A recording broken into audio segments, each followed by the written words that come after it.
আপনি আপনার প্রিয় মানুষকে সারপ্রাইজ গিফট কি দেবেন তা নিয়ে ভাবছেন? হাতে আঁকা একটি পোর্ট্রেট চিত্র বলে দেবে আপনি তাকে কতটা ভালোবাসেন।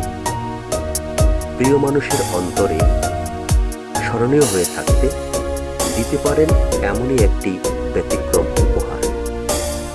এছাড়াও আপনি আপনার ঘরের দেয়ালে আপনার বাবা মা, ছেলে মেয়ে, ভাই বোন, আত্মীয় স্বজন, বন্ধু বান্ধবের প্রত্যেক চিত্র স্মৃতি করে রাখতে পারেন।